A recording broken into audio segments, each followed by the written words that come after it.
As this grows up into level B, now we're taking that same idea of questions and what a word or phrase is answering, and students will be asked to click on the part that answers whatever the question is asking, in this case, when.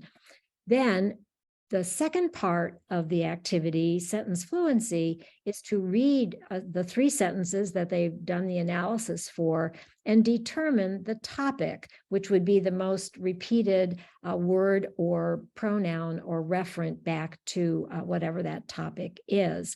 And then we can see that in this activity, we have 2 things we're working on. Is can they identify the meaning of a group of words? And then can they identify the topic by identifying that repeated word? So how is that generalization, Jamey?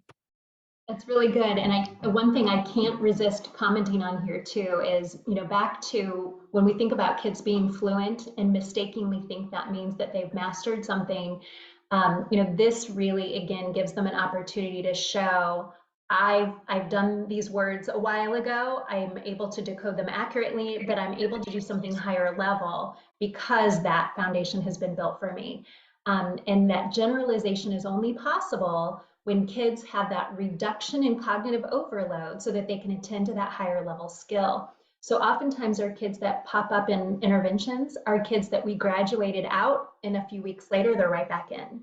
Or we say, gosh, they did so well. We've been working on this pattern and they could decode the word frogs, but I wouldn't put them in a connected text passage and they had to sound it out every time they got to it. Well, what were we asking them to do? This scaffolds. So I feel like what you've done is the scaffolding up until this point allowed them again to engage in this content in a different way because they had enough practice and blocked and interleaved opportunities before they got to this point. They can think about generalizing it for a different purpose.